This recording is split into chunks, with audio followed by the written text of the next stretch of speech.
నమస్కారం. City morning bulletin కు స్వాగతం. ముందుగా ముఖ్యాంశాలు. వడ్డేర్లకు మైనింగ్ లీజ్ విధానం సిద్ధం చేయాలి. అధికారులను ఆదేశించిన సీఎం చంద్రబాబు.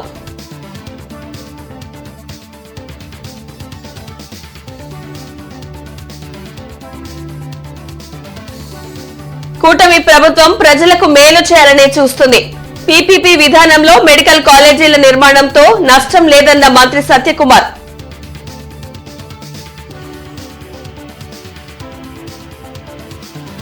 ప్రభుత్వ వసతి గృహాల భవనాలు అందంగా ఆహ్లాదకరంగా ఉండాలి.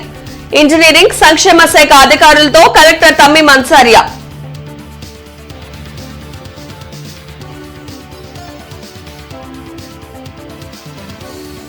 ఏపీ హైకోర్టు న్యాయమూర్తిగా జస్టిస్ దోనాడి రమేష్ ప్రమాణ స్వీకారం. ప్రమాణం చేయించిన high court CJ justice Dheeraj Singh Thakur. రాష్ట్రంలో లభ్యమవుతున్న ఖనిజాల విలువపై సమగ్ర అధ్యయనం చేయాలని సీఎం చంద్రబాబు అధికారులను ఆదేశించారు. సచివాలయంలో గనుల శాఖ ఉచిత ఇసుక విధానంపై ముఖ్యమంత్రి చంద్రబాబు సమీక్షించారు. వడ్డర్లకు మైనింగ్ లీజుల కేటాయింపుపై మార్గదర్శకాలు రూపొందించాలని చెప్పారు. వడ్డర్లు సొసైటీలకు 15% మేర గనుల్లో రిజర్వేషన్ కల్పించే అంశాన్ని వచ్చే కేబినెట్లో చర్చించేలా ప్రతిపాదనలు సిద్దం చేయాలని ఆదేశించారు. ప్రభుత్వం అమలు చేస్తున్న ఉచిత ఇసుక విధానం ద్వారా ప్రజలందరికీ ప్రయోజనం కలగాలని సీఎం స్పష్టం చేశారు. ప్రజలకు మేలు చేయాలనే లక్ష్యంతోనే కూటమి ప్రభుత్వం పనిచేస్తుందని మంత్రి సత్యకుమార్ యాదవ్ అన్నారు. పీపీపీ మోడల్లో మెడికల్ కళాశాల నిర్మాణం వలన నష్టం లేదని మంత్రి సత్యకుమార్ స్పష్టం చేశారు. హైలాండ్ లో ఆయన మీడియాతో మాట్లాడారు. వైసీపీ అసత్య ప్రచారాలతో మెడికల్ కళాశాలల అంశంపై అనవసరపు రాద్ధాంతం చేస్తుందని మండిపడ్డారు. మెడికల్ కళాశాలలు పూర్తయితే 1500 సీట్లు అందుబాటులోకి వస్తాయని, 33 ఏళ్ల తర్వాత మళ్లీ ప్రభుత్వానికి ఆ కళాశాలలు చెందుతాయని మంత్రి సత్యకుమార్ స్పష్టం చేశారు. పబ్లిక్ ప్రైవేట్ పార్ట్నర్షిప్ అంటే దాన్ని ప్రైవేటైజేషన్ అని ప్రజల్లోకి తీసుకెళ్లే ప్రయత్నం గట్టిగా చేస్తూ ఉన్నారు. ప్రైవేటైజేషన్ కానే కాదు. ప్రైవేటైజేషన్ అంటే పూర్తిగా ఏ హక్కైనా ప్రైవేట్ వారి చేతుల్లో ఉండడం, అది ప్రైవేటైజేషన్. ఉదాహరణకి ఇవాళ జగన్మోహన్ రెడ్డి గారు పెద్ద పెద్ద మాటలు మాట్లాడుతున్నారు.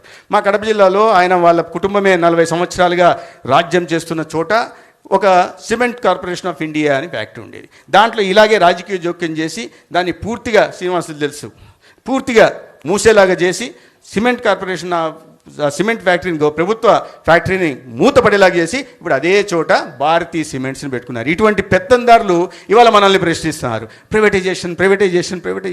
ప్రభుత్వ భవనాలలో నడుస్తున్న సంక్షేమ వసతి గృహాల ముఖ చిత్రాలు మారాలని జిల్లా కలెక్టర్ తమ్మి మన్సారియా అన్నారు. వివిధ ఇంజనీరింగ్ సంక్షేమ శాఖలతో కలెక్టర్ కార్యాలయంలో జిల్లా కలెక్టర్ సమీక్షించారు. వసతి గృహాల భవనాలు సుందరంగా ఆహ్లాదకరంగా మారాలని, తద్వారా అందులో ఉంటున్న విద్యార్థుల మానసిక స్థితిలో మార్పు వస్తుందని అభిప్రాయం వ్యక్తం చేశారు. పరిసరాల ప్రభావం వారి ఆలోచనలు ఉన్నతంగా మార్చడానికి దోహదం చేస్తాయని అన్నారు. ప్రభుత్వ భవనాల్లో ఉన్న 20 సాంఘిక సంక్షేమ వసతి గృహాలు, 8 బీసీ సంక్షేమ వసతి గృహాలు, 3 గిరిజన సంక్షేమ వసతి గృహాలతో సహా అంగన్వాడీ కేంద్రాల్లో అవసరమైన మౌలిక సదుపాయాలు గుర్తించాలని ఈడబ్ల్యూఐడీసీ గిరిజన సంక్షేమ శాఖ ఇంజనీరింగ్ అధికారులను ఆదేశించారు.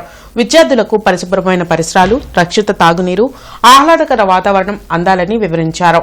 ప్రజా ఆరోగ్య శాఖ పర్యవేక్షక ఇంజనీర్ డి శ్రీనివాసులు మాట్లాడుతూ అమృత్ పథకం కింద 7 ప్రాజెక్టులకు 331 కోట్లు మంజూరు అయ్యాయన్నారు.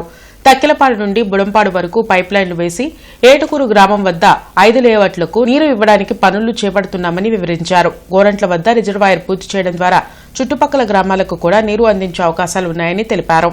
కార్యక్రమంలో నగరపాలక సంస్థ పర్యవేక్షక ఇంజనీర్ సుందర్ రామిరెడ్డి, జిల్లా సాంఘిక సంక్షేమ అధికారి చెన్నయ్య, మహిళా శిశు సంక్షేమ శాఖ అధికారి ప్రసూన్న, ఎంఎస్ఐడిసి తదితర శాఖల అధికారులు హాజరై తమ శాఖల పరిధిలో చేపడుతున్న పనులు వివరించారు.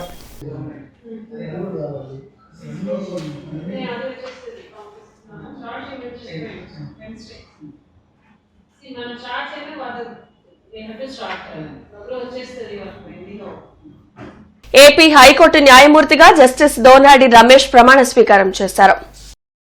ఆయనతో హైకోర్టు ప్రధాన న్యాయమూర్తి జస్టిస్ ధీరజ్ సింగ్ ఠాకూర్ ప్రమాణం చేయించారు. అలహాబాద్ హైకోర్టు నుంచి జస్టిస్ దోనాడి రమేష్ తిరిగి రాష్ట్ర హైకోర్టుకి బదిలీపై వచ్చారు. In exercise of the power conferred by Clause 1 of Article 222 of the Constitution of India, the President, after consultation with the Chief Justice of India is pleased to transfer Sri Justice Donadi Ramesh, Judge Allahabad High Court, to be a judge of Andhra Pradesh High Court and to direct him to assume charge of his office in the Andhra Pradesh High Court. His Excellency, the Honorable Governor of Andhra Pradesh, as per GO RT number 389 Law LA and J SCF Department dated 16/10/2025, delegated the powers to Honorable Sri Justice Dheeraj Singh Thakur, the Chief Justice of the High Court of Andhra Pradesh, to administer the oath to Honorable Sri Justice Donadi Ramesh. With the permission of my Lord, the Honorable the Chief Justice, I now read out the government order. Under Article 219 of the Constitution of India, the Governor of Andhra Pradesh hereby appoints Honorable Sri Justice Dheeraj Singh Thakur, the Chief Justice, High Court of Andhra Pradesh, as the person before whom Honorable Sri Justice Donadi Ramesh, who has been transferred as Judge of Andhra Pradesh High Court, shall make and subscribe an oath of affirmation according to the form set out for the purpose in the third schedule to the Constitution of India before he enters upon his office. May I now request my Lord, the Honorable the Chief Justice, to administer the oath. GGH లో melioidosis పై విజయం సాధించామని ఎవరూ భయపడాల్సిన పని లేదని superintendent doctor Ramana Yashasvi తెలిపారు. తురకపాలానికి చెందిన Elisha అనే వ్యక్తి జ్వరంతో జీజీహెచ్ కి రాగా అతనికి మెలియాయిడోయిస్ ఉన్నట్లుగా గుర్తించామని సూపరింటెండెంట్ డాక్టర్ రమణ యశస్వి వెల్లడించారు. దాంతో రోగికి ప్రత్యేకమైన వైద్యాన్ని 2 నెలల పాటు అందించి నయం చేయడం జరిగిందన్నారు. జీజీహెచ్ లో జరిగిన మీడియా సమావేశంలో డాక్టర్ రమణ యశస్వి ఈ విషయాన్ని వెల్లడించారు. ఎవరూ అధైర్యపడాల్సిన పని లేదని, విడవకుండా జ్వరం వస్తూ ఉంటే వెంటనే జీజీహెచ్ కి వస్తే పరీక్షలు చేసి వైద్యం అందించడం జరుగుతుందని భరోసా ఇచ్చారు. ఈ కార్యక్రమంలో doctor P Usharani, doctor C Vasavi, doctor Anil Kumar, doctor G Prabhakar, doctor K Ashajyothi సిబ్బంది పాల్గొన్నారు. అన్క్వాలిఫైడ్ డాక్టర్స్ దగ్గర మందులు తీసుకోవద్దు, లేకపోతే ఎక్కువ రోజులు జ్వరం ఉన్నప్పుడు ఇమీడియట్గా డాక్టర్ దగ్గర రావాలి. చివరి స్టేజ్లో రాకూడదు. ఎస్పెషలీ మీకు 50 ఏళ్ళు దాటితే, మీకు బీపీ షుగర్లు ఉంటే, లంగ్ ప్రాబ్లంలు ఉంటే, మీరు ఆల్కహాలిక్స్ కానీ స్మోకర్స్ అయి ఉంటే డెఫినెట్గా ఈ జ్వరం మాత్రం మిమ్మల్ని వెంటాడుతుంది. మీకు ఒక్కోసారి మరణం కూడా వెంటాడే అవకాశం ఉంటుంది. ఎవరైనా తురకపాలెం ప్రజలైన కావచ్చు, మిగతా ఎవరైనా కావచ్చు, ఇలాంటి జబ్బు ఉంటే మాత్రం, ఇలాంటి జ్వరం తగ్గని జ్వరం ఉంటే మాత్రం ఖచ్చితంగా గవర్నమెంట్ జనరల్ హాస్పిటల్కి వస్తే మీ బ్లడ్ కల్చర్ కానీ మిగతా బాడీ ఫ్లూయిడ్స్లో కానీ ఈ జబ్బుని కనిపెట్టి ట్రీట్మెంట్ ఇచ్చి మిమ్మల్ని సేఫ్గా పంపిస్తాము. భవిష్యత్తును మార్చేది సంస్కరణలేనని ముఖ్యమంత్రి చంద్రబాబు అన్నారు. మారుతున్న కాలానికి అనుగుణంగా సంస్కరణలు తీసుకోవాల్సిన అవసరం ఉందని తెలిపారు. జీఎస్టీ సంస్కరణలపై రాష్ట్ర ప్రభుత్వం ప్రతిష్టాత్మకంగా నిర్వహించిన సూపర్ జీఎస్టీ సూపర్ సేవింగ్స్ ప్రచారంలో భాగంగా విద్యార్థులకు నిర్వహించిన పోటీల్లోని విజేతలు సచివాలయంలో సీఎం చంద్రబాబుని కలిశారు.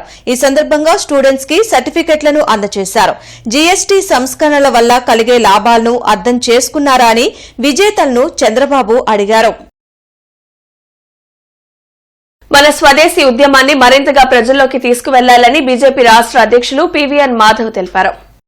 బీజేపీ అధికార ప్రతినిధులు, మీడియా ప్యానలిస్టులకు హాయ్లాండ్లో నిర్వహించిన వర్క్షాప్లో ఆయన పాల్గొని మాట్లాడారు. ఆర్ఎస్ఎస్ పనితీరు, గొప్పతనాన్ని నేటి తరానికి వివరించాలని చెప్పారు. వికసిత్ భారత్, వికసిత ఏపీకి తీసుకుంటున్న చర్యలపై అవగాహన పెంచుకోవాలని సూచించారు. కేంద్ర రాష్ట్ర ప్రభుత్వాలు అమలు చేసే పథకాలు, అభివృద్ది గురించి అధికార ప్రతినిధులు అవగాహన పెంచుకోవాలని మాధవ్ తెలిపారు. మన రాష్ట్రానికి సంబంధించి అనేక విషయాలు ఆయన నిన్న ప్రారంభోత్సవాలు చేశారు. అది కొంత మేరకు మాత్రమే, కానీ చాలా పెద్ద ఎత్తున జరిగిన అనేక విషయాలు మనం క్రొనాలజికల్గా తీసుకుంటే, ఈ ప్రభుత్వం ఏర్పడిన తర్వాత, మన ఎన్డీఏ కూటమి ఆంధ్రప్రదేశ్లో ఏర్పడిన తర్వాత గత 1.5 సంవత్సరంలో మనకి సుమారు 10 లక్షల కోట్ల రూపాయలు పెట్టుబడులు వచ్చాయి. నిజంగానే వచ్చాయా అనే అభిప్రాయం కూడా చాలామంది మీడియా విలేకరులు అడిగారు. ఏ విధంగా అంటే మనం ఆ విధంగా డివైడ్ చేసి ఇవ్వడం జరిగింది. సుమారు 10 లక్షల కోట్ల రూపాయలు పెట్టుబడులు వచ్చాయి. రాబో కాలంలో Andhra Pradesh will be becoming a data gateway the whole world. కేవలం మన దేశానికే కాదు, ప్రపంచానికి జరగబోతుంది. ఆ విధంగా ప్రపంచంలో ఉండే గ్లోబల్ కేబుల్ యొక్క నెట్వర్క్ ఇండియాకి విశాఖపట్నం నుంచి ఎంటర్ అవుతుంది. ఆ విధంగా ఇది చాలా పెద్ద achievement.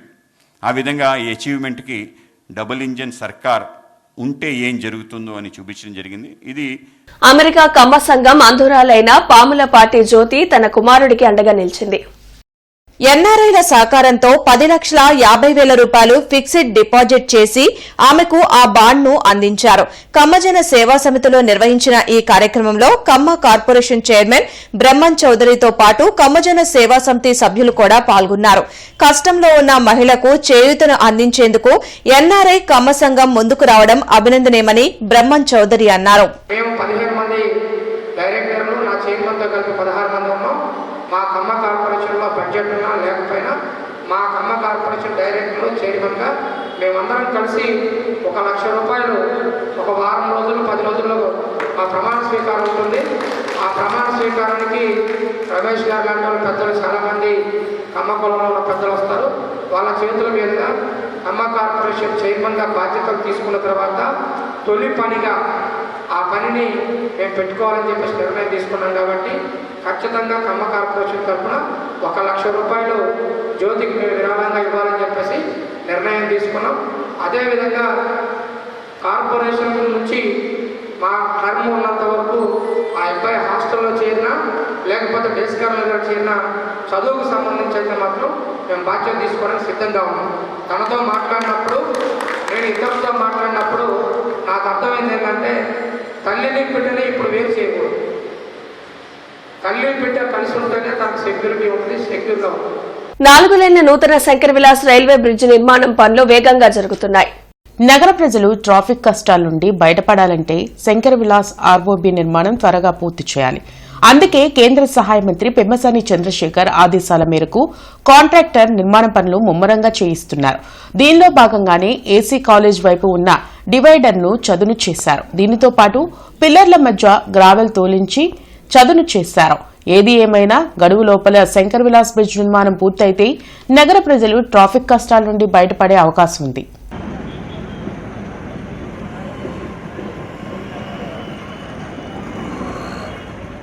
Super GST super savings exhibition sale కార్యక్రమం జిల్లా కమర్షియల్ ట్యాక్స్ డిపార్ట్మెంట్ ఆధ్వర్యంలో నిర్వహిస్తున్నామని డిప్యూటీ కమిషనర్ శ్రీనివాస్ వెల్లడించారు. రాష్ట్ర ప్రభుత్వం ఆదేశాల మేరకు సూపర్ జీఎస్టీ సూపర్ సేవింగ్స్ పై ప్రజలకు అవగాహన కలిగించేందుకు ఎగ్జిబిషన్ పండుగను ఏసీ కళాశాలలో ఈ నెల 19 వరకు నిర్వహిస్తున్నామని తెలిపారు. దాదాపు 81 స్టాల్స్ ఏర్పాటు చేశామని, నగర ప్రజలంతా వచ్చి తగ్గిన జీఎస్టీపై అవగాహన పెంచుకుని తమకు అవసరమైన వస్తువులు కొనుగోలు చేయాలని కోరారు. ఈ కార్యక్రమంలో అసిస్టెంట్ కమిషనర్స్ మల్లికార్జున, వెంకటేశ్వర్లు, కేదారేశ్వరరావు, పవన్ కుమార్ తదితరులు పాల్గొన్నారు. గుంటూరు జిల్లాలో ఏ రకాలైన ప్రోడక్ట్స్ ఉన్నాయో, అంటే ట్యాక్స్ తగ్గినవే కాకుండా మిగతా ప్రోడక్ట్స్ని కూడా ఇక్కడ ప్రదర్శించడం జరుగుతుంది. నిన్న ప్రారంభించిన తర్వాత చాలామంది మన నగర ప్రజలు ఇక్కడ దీన్ని విజిట్ చేసేసి వాళ్ళకి కావాల్సినటువంటి కొనుక్కోవడం జరిగింది. అంటే అవగాహన కలిగించుకోవడంతో పాటు వాళ్ళకి కావాల్సిన వస్తువులు కూడా కొనుగోలు చేయడం జరిగింది. అలానే ఈ ఎగ్జిబిషను ఈరోజు, రేపు, ఎల్లుండి కూడా ఉంటుంది. అందుకే మరొకసారి మన ప్రజలందరికీ మేము తెలియజేసేది ఏంటంటే ఈ అవకాశాన్ని సద్వినియోగం చేసుకోండి, అవగాహన కల్పించుకోండి. అలానే ఏదైతే జీఎస్టీ బెనిఫిట్స్ ఉన్నాయో అవి మీకు తెలుసుకోవడమే కాదు, మీ తోటి వాళ్ళకు కూడా చెప్పి మీతోటి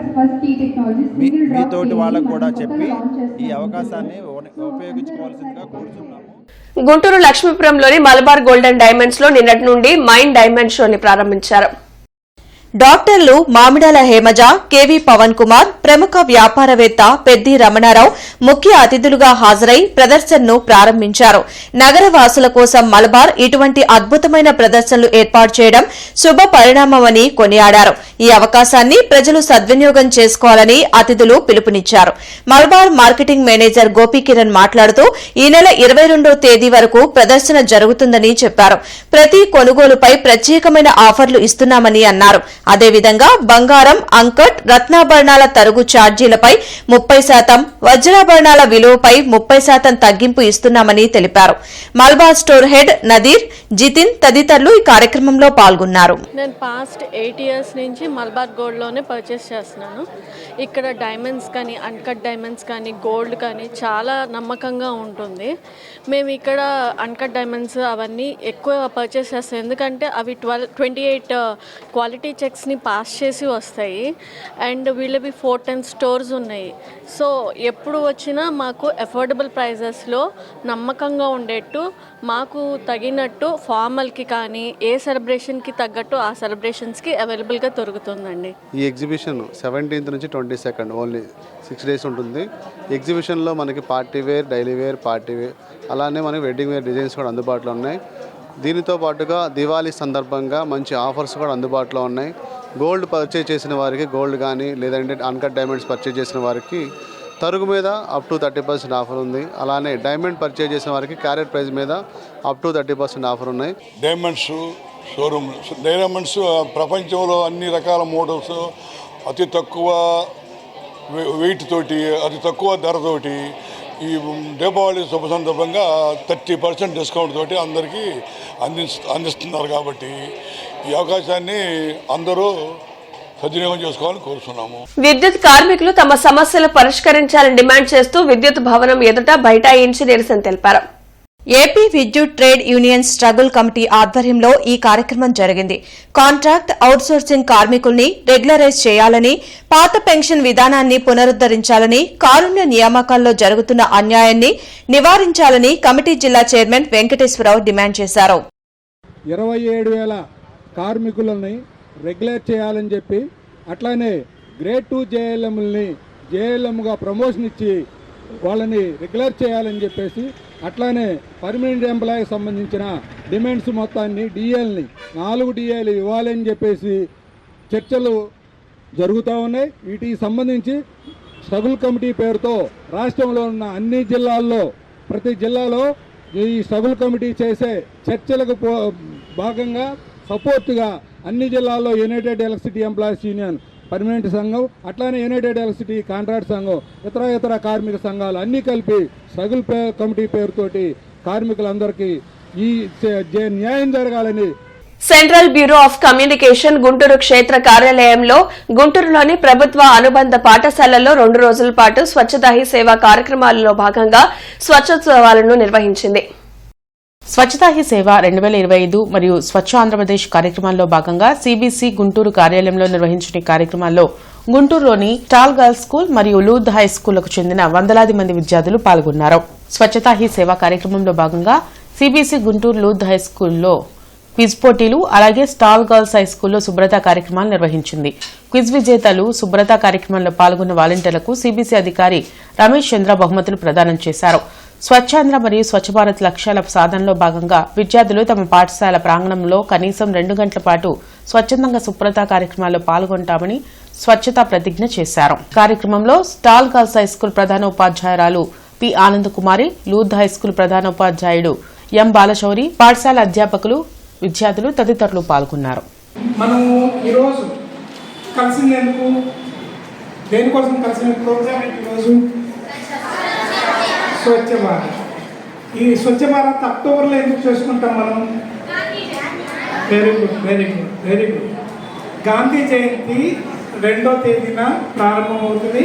ఆ నెలంతా మనము గాంధీ గారిని తలుచుకుంటూ భారతదేశాన్ని స్వచ్ఛంగా ఉంచడానికి మన వంతు మన కృషి. మనం దేశం అంతా వెళ్ళి క్లీన్ చేయాలి. బట్ మనం ఇక్కడ కూర్చున్నాము, ఈ బండ వరకు మనం క్లీన్గా పెట్టుకున్నామంటే సో దేశం అంతా క్లీన్గా ఉంటున్నట్లు లెక్క. ఓకే, అలాగే ఇక్కడ పరిశుభ్రతను పాటిద్దాం. గుంటూరు పట్టణం మొత్తం వినపడేటట్లుగా నేను చెప్పిన తర్వాత మీరు చెప్పండి. పరిశుభ్రతను పాటిద్దాం. Again. పరిశుభ్రతను పాటిద్దాం. Again. Next. రాష్ట్రంలో పేద ప్రజలకు ఉచితంగా వైద్యం అందిస్తున్న ఆరోగ్యశ్రీని రద్దు చేయడం అత్యంత హేయమైన చర్య అని వైఎస్సార్సీపీ రాష్ట్ర అధికార ప్రతినిధి శ్యామల మండిపడ్డారు. మంగళదాస్ నగర్ లో జరిగిన వైఎస్సార్సీపీ కోటి సంతకాల సేకరణ కార్యక్రమంలో అధికార ప్రతినిధి శ్యామల పాల్గొన్నారు. ఈ సందర్భంగా ఆమె మాట్లాడారు. రాష్ట్రంలో ఆరోగ్యశ్రీ ద్వారా ఉచిత వైద్యం పొందడం పేదవారి హక్కు అని స్పష్టం చేశారు. డబ్బు ఉన్నవారికే వైద్యమా, పేదలకు వైద్యం అవసరం లేదా అని శ్యామల ప్రశ్నించారు. ఆరోగ్యశ్రీ పునరుద్దరించే వరకు వైఎస్సార్ కాంగ్రెస్ పార్టీ ఊరుకోదని హెచ్చరించారు. లేదు. మరి ఈ రోజున ఆరోగ్యశ్రీ అనేది ఒక గొప్ప అండగా ఉండేది ఇది వరకు జగన్మోహన్ రెడ్డి గారి ప్రభుత్వంలో. అది ఒక సంజీవన్ నిజంగానే. అంటే ఏ కష్టం వచ్చినా ఆరోగ్యమే పెద్ద కష్టం కదన్నా. ఇప్పుడు ఈ పెద్ద ఖర్చు మనకు అయ్యేది ఏముంటుంది? మహా అయితే అనుకోకుండా ఆరోగ్యపరంగానే అవుతుంది. మరి అలాంటి ఖర్చు వచ్చినా కూడా పర్వాలేదు అని చెప్పి ప్రశాంతంగా నిద్రపోయేటువంటి పరిస్థితి ఈ రోజున లేదు రాష్ట్రంలో ప్రజలకి. ఎందుకంటే ఏమవుతుందో రేపొద్దున ఏ పెద్ద కష్టం వస్తే మనం డబ్బులు ఎక్కడికి పరిగెత్తాలి, ఎక్కడి నుంచి తీసుకురావాలి? ఆరోగ్యశ్రీ కూడా లేదు. లక్షలు పోసి మనం వైద్యం చేయించుకోగలమా, మనిషిని పోగొట్టుకోవాలా అనేటువంటి ఒక సందిగ్ధ పరిస్థితుల్లో ఈ రోజున రాష్ట్ర ప్రజలు పేద మధ్యతరగతి దిగువ మధ్యతరగతి ప్రజలు ఉన్నటువంటి పరిస్థితి. అంటే డబ్బు ఉంటే బతికేయచ్చు, డబ్బు లేకపోతే చచ్చిపోవాలా? అదే ఈ రోజున కూటమి ప్రభుత్వం ప్రజలందరికీ చెప్తున్నటువంటి. ఈ వార్త ఇంతటితో సమాప్తం. నమస్కారం.